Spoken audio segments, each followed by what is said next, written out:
All right, Pat, how you doing? Appreciate your time. I appreciate you getting out, getting a hold of us.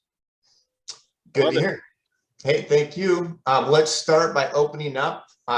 Tell us who you are, how old you were when you joined the military, and why you chose combat engineer. Well, first name is Patrick, last name is Rigdon. I joined the Army. I dropped out of high school in my sophomore or my junior year. I was 17 years old when I joined the Army. And my parents signed the permission form or whatever it was, and I went straight off the basic. A lot of the reasons I joined the Army was I wanted to follow my grandfather's footsteps. He served in the Oregon National Guard in the early 60s. I also wanted to follow my great uncle's footsteps. He was a Vietnam vet. I think he served from 67 to 71 or 72. So there's a lot of family history there, military wise, Army wise. And frankly, I wasn't going anywhere. I was failing school, I was failing all my classes. I had no desire to be at school. So the Army was the best choice at the time, and I don't regret it. If it wasn't for that, it wouldn't have shaped me into who I am today. Okay, so you're looking at joining the military, and how did you decide what you wanted to do? So I met with a recruiter, and we sat down and we started discussing options and everything. And I ended up having to take the ASVAB test, and I scored very high on that. The other obstacle was getting my GED, and I got that done. And then we compared scores and everything and figured out, well, I can do just about anything in the Army. And I thank my recruiter a lot. He was pretty honest with me about where I would be in certain MOSs, what I should probably do. And he kind of guided me into doing something that would potentially help me out in the civilian world. Now, I'm not a combat engineer. I'm not a 12 Bravo or anything. I enlisted as a 45 Bravo, small arms repairman, which turned into a 91 Fox. So I was the unit armorer, worked on the weapon systems and everything. Then when I had downtime, I was down in the motor pool wrenching on trucks. So, okay. So you were not somebody that had originally gone to the 22nd for your first company. So can you kind of give us a history of where you were before you got to the Hooligans? Yeah. So I went to basic at Fort Knox, Kentucky. That was in 2008. From there, I did AIT in Aberdeen Proving Grounds in Maryland. My first unit was 264th Route Clearance Company, 27th Engineer Battalion in Fort Bragg, North Carolina. I got there in October 2008. And shortly after that, we had started gearing up and getting ready for deployment. I got deployed in December 2009. December 2010. Yeah, was it 2009, 2010? 2009. Yeah, December 2009. And we were doing route clearance operations out of Fob Shank in Afghanistan. Okay. Yeah, then we returned back in December 2010. And that was a rough journey. I imagine it was. And I'm looking at those dates and I'm seeing you got back in December of 2010. The next month, 2011, and you're redeployed in July of 2011. What was that like? Just rolling it up? How I ended up in Fort Lewis is while I was in Afghanistan during my first deployment, I re-enlisted. And I specifically chose Fort Lewis, Washington. It was close to home. I grew up an hour and a half south of Fort Lewis, so I wanted to be close back to my family. And by chance, I ended up in 22nd. It's kind of where I wanted to go to begin with, because I knew the engineer lifestyle. I I knew what to be was expected, and it was just something I was comfortable with. I mean, granted, I didn't have a choice, but I at least was lucky in that aspect that I got to go somewhere where I was like, yeah, I'm excited. You know, I wanted to go to that unit. When I PCS, it was February 2011. And I remember after going through, what the hell is it called? Over there on main post, the in processing battalion or in processing company. I had an interview up at brigade of triple nickel to be a sergeant major's driver, and ultimately I didn't get chosen. But you know, I expressed that I didn't want to be a sergeant major's driver. I wanted to go to 22nd. I wanted to deploy again. Well, and that started the paperwork. Well, not the paperwork, but the me being told I couldn't waive my dwell time. And that's ultimately what happened. I get to 22nd. You guys are gearing up to go on deployment. I wanted to go. I really wanted to go bad. But they wouldn't let me waive my dwell time. I wasn't able to deploy with 22nd until February 2012. I think I was on the last group that came over.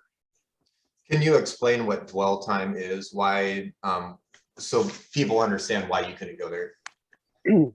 So dwell time is a set amount of time. It's usually a year after you get back from a deployment that you need to remain stateside to get reaccustomed back into society, reaccustomed back into your family life and everything.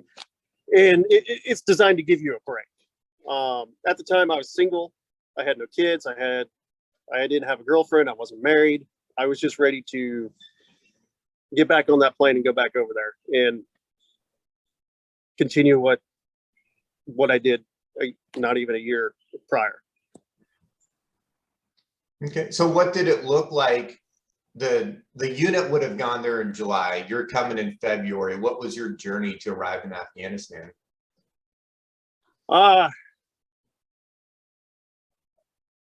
So I helped with the main unit, getting them out the door, as far as like getting the weapons up to standard, getting them mission ready and everything, helped packed all the connexes and everything, and then helped, I think it was Holsopple at the time, helped them get shipped over to Afghanistan because he had never done that before and I already have. And I was like, oh yeah, no big deal, I'll take care of it. Then at that point, after main body left, I was on rear detachment with the guys who stayed back, and I guess whoever else, new guys were coming in. Rear D life, yeah, your basic day-to-day, come in, do whatever needs to be done. Most of it was groundskeeping, sweeping, mopping, picking up trash. Then when it came closer to getting deployed, there'd be some training and all that.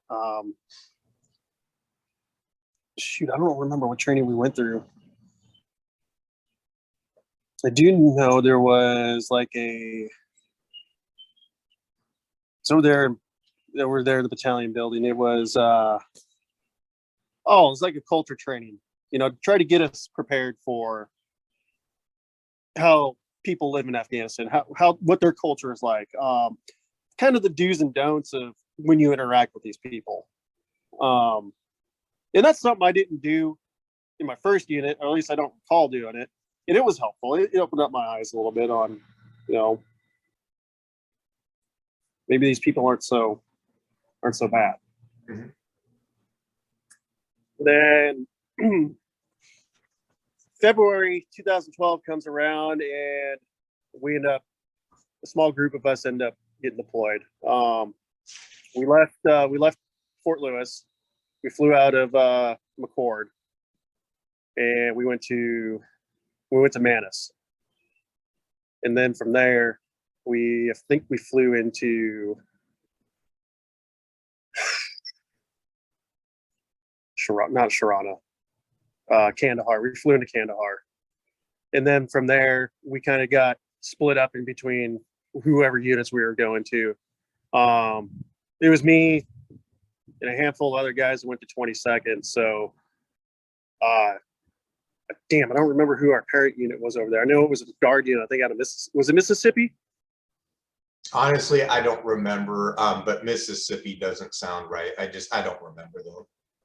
I just remember going down to their battalion headquarters, and there, it was just full of a bunch of good old boys, the deep Southern accent and everything. And we checked in with them, and they basically told us to hang out for a few days. I did go through that training for that remote control bulldozer thing. The Doking? Yeah, the Doking. I went through that. I went through another training for, what the hell was it?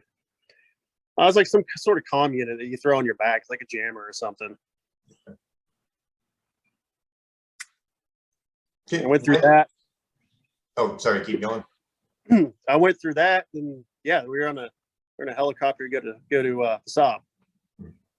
And I remember arriving there pretty late at night, and I was pretty ecstatic to be there. Meeting all the guys that I'd become friends with, meeting up with them again. I don't know. I kind of felt like I was back in my element. Okay, so what became your mission over there? What did you do with the 22nd, the Hooligans? So I got assigned to headquarters platoon, and I got assigned to the Coist room. And the reason that came about is I had mentioned to First Sergeant Gordius and I think Captain Lau when I was doing my improsing when I first got to 22nd that I did a lot of the Coist stuff from a prior unit, and we had just got back. So like, oh well, you'd be a good fit there, and I think I was. I enjoyed it. I think it was interesting being able to look at all these areas that we operated in, and see what happened down there, whether it be IED strikes or where these guys were ambushing everybody from. Yeah, it was like, I'm trying to think of a good analogy for it. It was like, it's like being a detective almost. Could you give us a visual picture of like what your workspace looks like so we can better understand what it was you did? Like you walk in and what do you see? Where did you work? What did you see? So I worked inside the TOC, and that was our headquarters area. It was just a building made out of plywood. I don't remember exactly how big it was, but there's 3 or 4 rooms in there. Then where I specifically worked, you walk into the main entrance, you hook a right down the hall, then you go into, well, it's kind of like a briefing area. There was a sand table there. There's a couple of computers. Then directly behind the projector, there was a small office back there, probably, I don't know, 8 by 10, if that. And that's where I worked. Just a single computer back there, a couple monitors. Yeah. What about the larger space too? And just from memory, I've been in the TOC a handful of times, but I remember a lot of TV screens and stuff. What else was in there? Okay, the TV screens you're talking about, that's where most of the I guess where most of the action happened. So that's where all the radios and stuff were. That's where the damn, I can't even think of the names anymore. Like the BFTs. That's where those were. So those TVs, they were hooked up to a network. You can monitor blimp cams off of them. You can monitor chats and stuff on them that were linked to the other units in the battle space. Let's see what else. Yeah, I mean, you can watch videos and stuff on them too if you get on, if you could get on the network and there was like somebody captured some dude digging in the road. You can pull that up on the TV. Then there's a couple desks and stuff in there with phones that were, linked to the phone system on the base. So, yeah. Then kind of behind that area is where it's where Captain Lau and First Sergeant Gordius's offices were. I think they slept in there too. I think they had their bunks and everything in there. I'm not sure about the XO, but I know Captain Lau and First Sergeant Gordius for sure.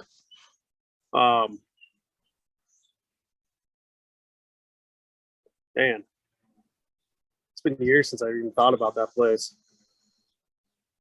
How would you best describe, like, what is the purpose of this building to somebody that, knows nothing about the military? What is the point of this building and all these monitors? So basically the biggest point of that building is you could say it was our nerve center. We could monitor you guys out on route. If you guys needed any assistance, you guys could relay the information to us. We could relay it to whoever else on base to get you the assets that you needed. Like if you guys needed a medevac, we could get a hold of the medical battalion on the FOB and get a Black Hawk out there to go pick up whoever. You guys needed artillery support. We can get a hold of the artillery guys next door to us. Yeah, I mean, that's the biggest point of it. It's just monitoring you guys and, getting you guys whatever you guys needed on route, especially if you guys needed maintenance support. Like you guys lost a vehicle, we could send somebody out there to come recover you guys.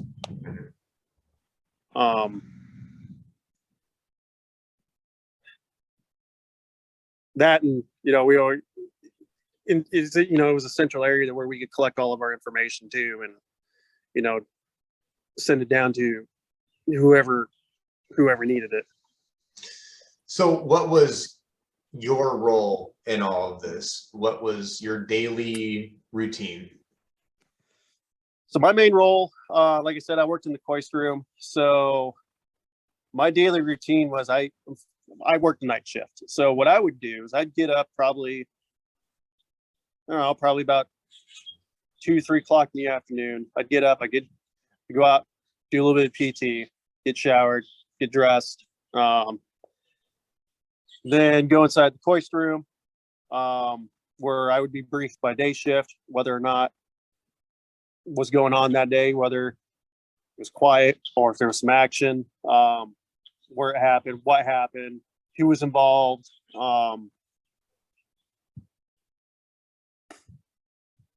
And a lot of my job was to come up with these intelligence reports to hand down to the platoons the next morning going out on mission. And what that involved, that was basically getting on the computer and getting into the system that we worked on and finding out. Well, first I had to go look at the schedule, see where you guys were even going that next day. And then I'd go from there. I'd start searching the routes you guys were going to run. Start looking at the activity down there, whether it was recent, whether it was from six months ago to a year. What units were involved. And the big thing was what kind of IEDs were being found or what kind of IEDs were being exploded down there. I know anti-personnel IEDs were a big threat. Mm-hmm. Unfortunately, we learned that later on.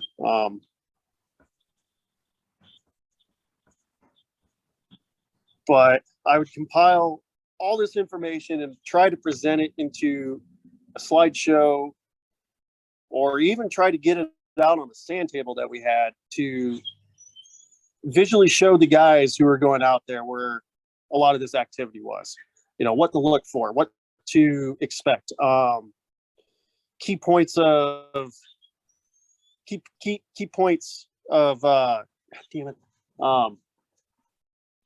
important areas to pay attention to. Okay, like last week this unit went down there. You know, they got ambushed. You know, not saying it's going to happen again, but that's an area you guys need to pay attention to. Let's see what else. Not only that, like when you guys would find IEDs, you guys were able to bring us back remnants of them. We could study them. You know, I got to see a lot of ingenuity come off the battlefield as far as what these people were using in the simple technology that these guys were employing to basically try to kill us. And at least to me, that was impressive. You know, these guys taking garbage, what we would consider garbage, and turning them into pressure plates, or, you know, just whole IEDs. You know, people taking 2x4s and shoving bits of sandals in between them with pieces of sheet metal and some wire and hooking a 9-volt battery to it. You know,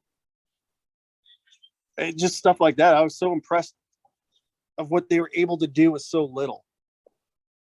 And that we would turn that stuff into the EOD guys that were there on the fob.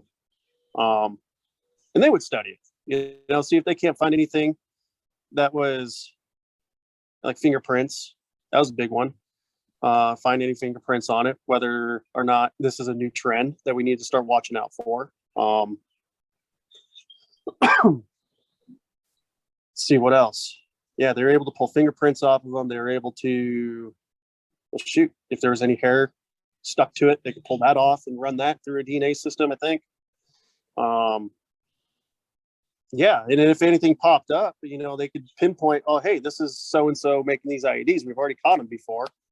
Then I don't know what they would do with that information. I assume they got passed out to the Afghan National Police or something, and who knows?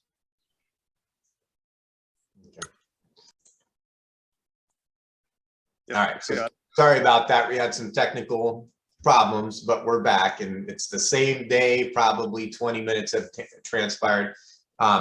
Picking up where we left off, can you kind of tell us about just any mission that impacted you over there? Yeah. It was the day that Parker stepped on that IED.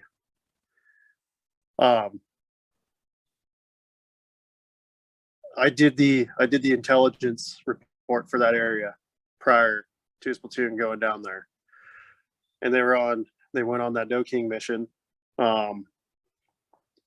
And I thought I did a pretty good job of laying everything out of what had happened previously in that area.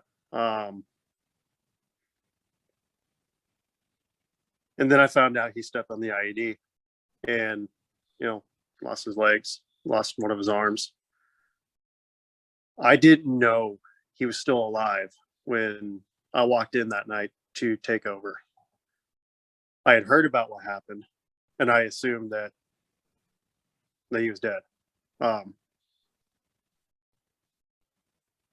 Nobody told me that he was. Nobody told me until I went in that he was still alive, and they didn't know if he was going to survive or not. And it fucking gutted me. I felt somewhat responsible for what had happened. Like I maybe missed something. Maybe I didn't plot all these significant activities down there clearly. It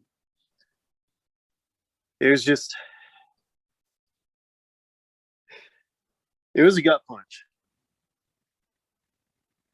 You know, I had known Parker since he had gotten to 22nd.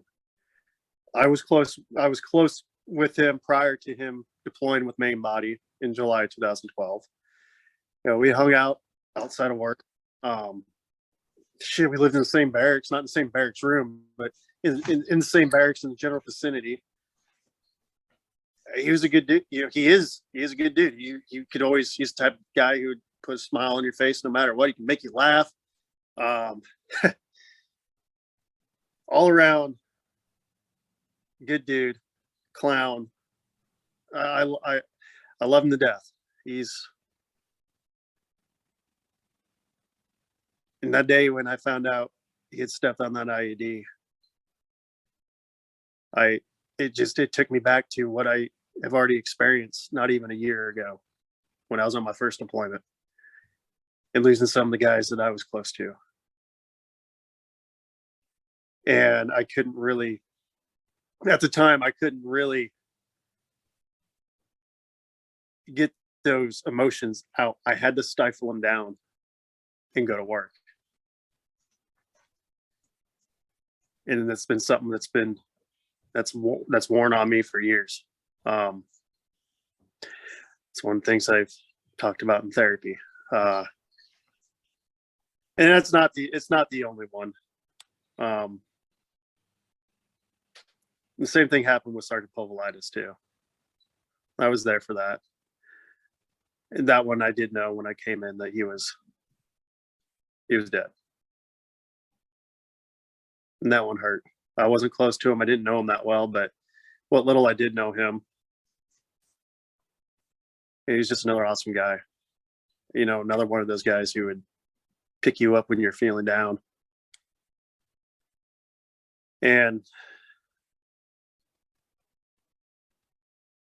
I didn't go to his memorial ceremony when we had it overseas. And I fucking feel guilty about that. I should have went. But I didn't want to go because I've been to two of them already, and they were close friends of mine.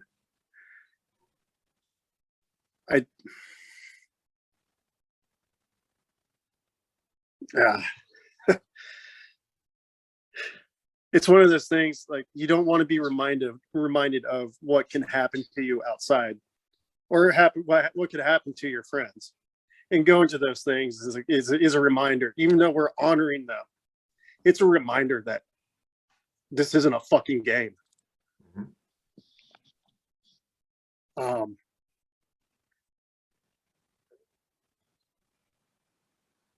That's one of the things I live with every day, is that guilt of not being able to say goodbye to him and to honor him the way it should have been. I didn't get to do that until we had put up a memorial for him in Roy, Washington, and we'd gone out there on a weekend and done some cleanup work and dedicated a memorial to him. And I feel a little bit better about that. Mm-hmm. So how old were you on your first deployment? I was 18, barely 19, and I turned 19 in Afghanistan. I had my 19th birthday in Afghanistan. How do you think that shapes an individual being 18, 19 years old, going through these experiences? How did that shape you into where you are today? It made me grow up. It made me grow up fast. It made me put a lot of those little kid, teenager tendencies aside and become a man. Some of the shit that I've gone through, a lot of the shit that all of us have gone through. And this might be a bad analogy, but it kind of robbed us of our innocence. You get to see the world for how it is, how ugly people can be to each other. The ultimate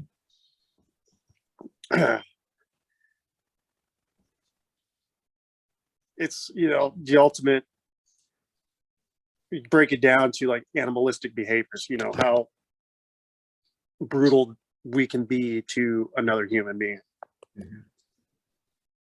So a lot of that innocence, a lot of that naive, that being naive about the world, thinking the world's a safe place, that goes out the window. It goes right out the fucking window. You're living in a combat zone. If these guys aren't going outside the wire every day getting shot at, we have the risk of getting mortared. You know, you could be walking down be walking down the chow hall, mortar comes in, it could kill you. Mhm. So there's always that on the back of your mind. Although when we would receive incoming, you know, if you didn't feel the ground shake, generally you just roll over and go back to sleep. That's the other flip side to it. You kind of live with that. You kind of live with those expectations. You kind of, you get accustomed to that kind of lifestyle and danger. It becomes another part of life.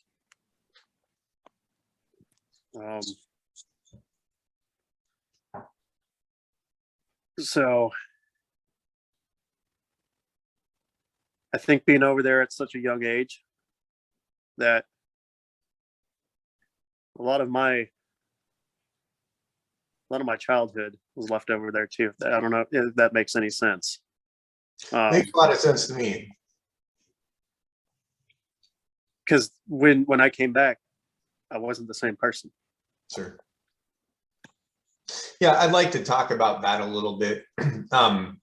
You said you've been going to therapy, and have you been able to gain insight into how your combat experiences have changed the way you think? And one of the things I want to highlight is you described it really well about how you're always hyper vigilant. You know, anything, you could be walking to the chow hall and you get mortared. So what do you feel walking out there, you know, in your life day to day? Do you still feel hyper vigilant? Have you realized you have specific triggers that bother you? Like, have you been able to gain a level of insight onto how your combat trauma sits with you today?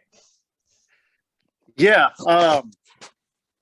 So a lot of things that used to trigger me were, you know, loud noises, loud bangs, stuff like that. Then being in large crowds and everything. I've since I've toned down a little bit. I mean, they still get me. If I can expect them, no problem. It's the ones that come out of nowhere that still make me jump and everything, and I have to sit there and remind myself, hey, you're fine. Nobody's trying to hurt you. However, in my day-to-day life, about the hypervigilance, that's still very much alive and well inside of me. However, I've been able to kind of turn it to use it as a tool for my day-to-day life. I mean, yeah, I still look at people and kind of wonder what they're doing. I still walk into places and kind of look around and be like, okay, well, shit hits the fans. How the hell am I going to get out of here? But now, especially in the trade, I'm a CNC machinist in my trade now. I've kind of used that to my advantage, because as my machines and stuff are running, I can start listening for things. And if it starts sounding off, I'm right there. I'm right there to shut it down or change out the tool or whatever. And that's one of the things I've been working through in therapy. But everything else, it's taken a long time to open up about it. It's taken a long time to be comfortable talking about what I've done, sharing my experiences with others, and overcoming a lot of my flaws that came with deployments and coming back and getting readjusted stateside. What do you think is the hardest part about talking about these experiences? Because that seems to be really common. A lot of people don't want to open about it. What's the hardest part about talking about these experiences? For me personally? For you personally? The hardest thing for me to open up and talk about these things, it's because of my MOS. I have a non-combat MOS. So when I do share these things with other vets, not necessarily anyone that we specifically served with or we're in the same company with, but like I go down to the VA or whatever, I start talking about that stuff. And then, you know, they kind of look at me funny, like, you had non-combat MOS. How the hell did you how the hell did you get wrapped up into this? And they automatically think that I'm lying. And it's like, no, I have documentation and everything to fucking back up what I say. Don't judge me. So that's been my personal issue, is basically people judging me for what my title was, not what I actually did. Yeah, there were people that had water purification MOSs that ended up as gunners, right? You can't tell anybody's experience by their MOS because that's not where they, Yeah. I mean, and I've talked to people about that. It's like, look, I got awarded a combat action badge for engaging the enemy back in 2010. I've been diagnosed with PTSD from 3 different fucking doctors because I was not believing the first 2.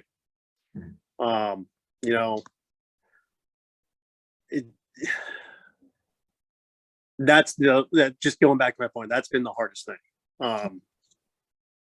Especially with prior service who have been like infantrymen, other combat engineers, not specifically anybody that we served with, but yeah, that's been the biggest obstacle. Okay. Before I just give you the floor to say anything you want, I got one more question, and it's kind of an odd one, but it's something that every vet encounters. People come up and they thank you for your service. What would you like to project when somebody comes up and thanks you, specifically you, for your service? What are they thanking you for? What kind of things would you want people to know about your experiences? And I can elaborate if you like, but like, where would you, what would be the layers of like, well, when I think about somebody thanking me for my service, it's kind of a token statement, right? Like, thank you for putting on uniform and like protecting free speech. But what's the reality of, what are the things that come with being a veteran that people maybe should appreciate about our experiences? But in your case, for you specifically, what should they appreciate about your veteran experience? Man, that's a tough question, actually. It is. Because I don't feel, as ridiculous as this sounds, I don't feel like I deserve to be thanked. The people that I believe deserve to be thanked, and the ones I want them to thank, are the ones that are no longer here. Mm-hmm. The ones who made that sacrifice, the ones that didn't make it home.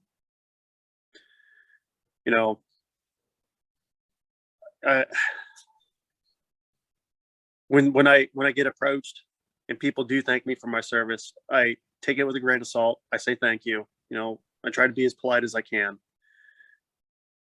But that's really my honest answer, is that I don't feel like I deserve to be thanked. I volunteered. I didn't get drafted. I volunteered for it. But the guys who didn't make it home didn't ask for that. It just happened. Okay, that's honest. Is there I just want to give you the floor. Is there anything else you want to share about your experiences, about Afghanistan? Anything memorable, anything you'd like to share?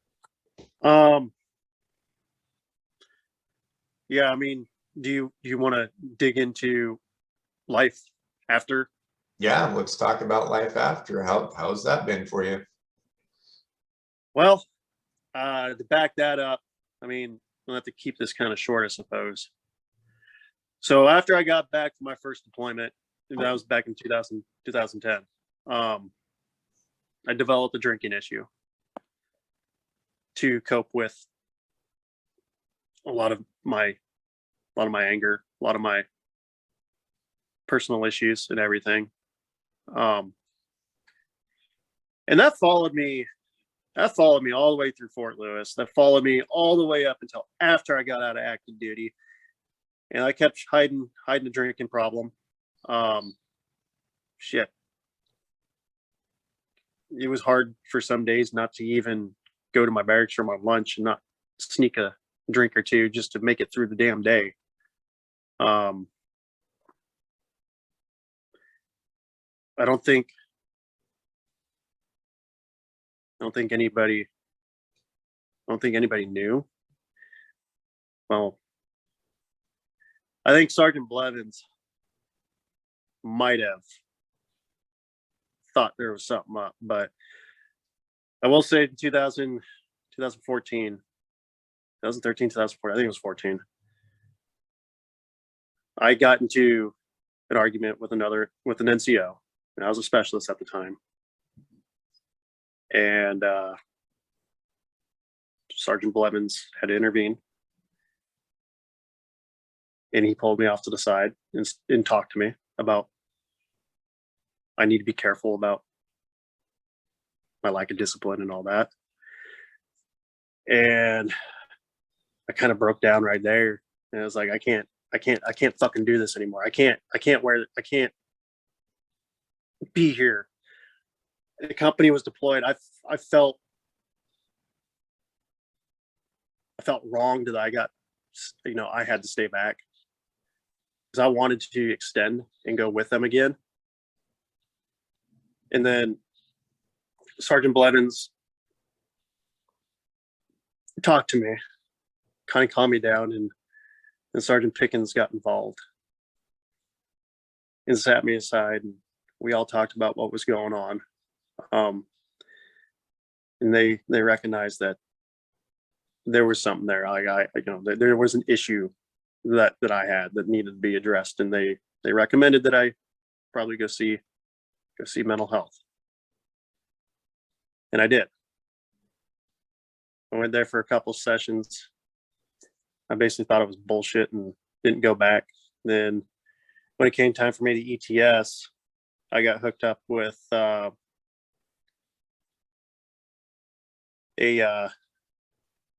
doctor off post where she was running like a group counseling session.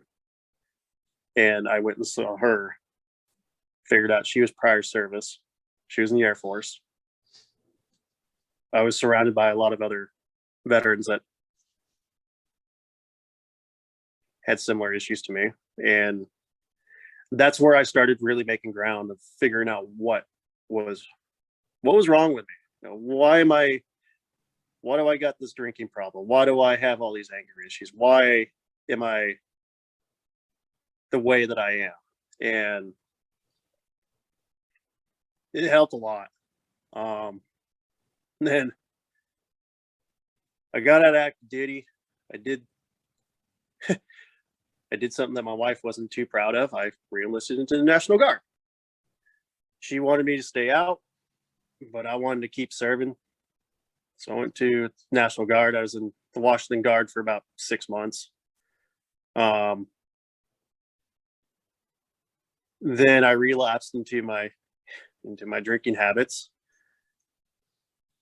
And then I moved out to Ohio. By then, I was already married. My wife got stationed out here at Wright-Patterson Air Force Base, and I got reassigned to a guard unit up in Springfield, Ohio. And man, I'll tell you what, it wasn't even 3 months into living here. I was constantly drunk. I was going to work drunk. The only time I was really sober is when I was like either physically at work or I was going up for drill. And then we found out that my wife was pregnant with my son, and she basically put her foot down and basically told me that either I'm going to get my shit together or we're done, and she's not going to raise our son around this. And it kind of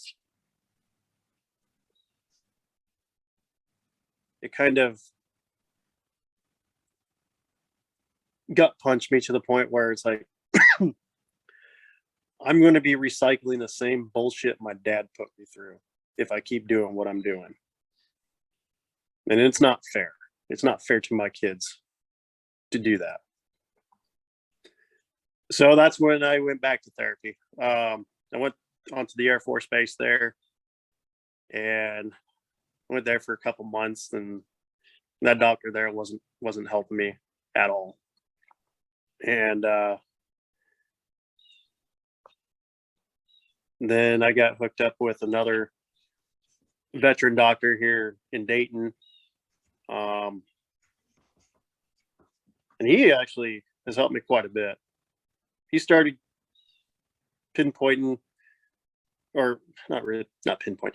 You started giving me a lot of insight on the way PTSD works in, you know, the mechanics of our issues. Then it helped me understand a lot more. Like, even though I shouldn't have been doing what I was doing, it helped to know that obviously I'm not the only one that's been doing that kind of stuff or has done that stuff. But it's also hard too, because, you know, with the drinking problem also comes with the suicidal thoughts too. And I'd be lying if I said I had never had suicidal thoughts. Those have been there. I'm just very fortunate that I never acted on them. I've had way too many close friends do that. And one I should have fucking prevented. And I didn't say a fucking word. And that, okay, so it was a guy from my first unit. His name was Jack Blair. He came to Fort Lewis with me from Fort Bragg. He was assigned to 571st. And shortly after he was assigned there, he started having issues, drinking problems similar to mine, except for he was doing it out in the open. And then that led into drug abuse. And ultimately he got caught doing drugs, got kicked out of the Army, and moved back down to Oregon, where he was originally from. And we kept in contact. I knew he was probably depressed. I should have said something. I should have fucking intervened. But I didn't. And ultimately he put an AR-15 to his head and pulled the trigger. And I found out about it the day after he did it. It's a lot. It's a lot to put on your shoulders. It's a lot to process. It is, you know, and that's something I've regretted to this day. Like, I should have said something to his command when he was still in 570. I should have maybe said something to his family after he had gotten out. I don't know. I know looking back now, I was in no shape to criticize or do anything, because I was trying to hide my own issues, I guess. Right. You're dealing with your own challenges with suicidal ideology too. And it's, you know, we have lost people redeployed with the suicide from the 22nd as well. And I think it's natural to have a sense of coulda, woulda, shouldas. And I think I'll kind of defer that. We'll talk, you know, after this a bit about that, but that's a lot to carry on your shoulders. And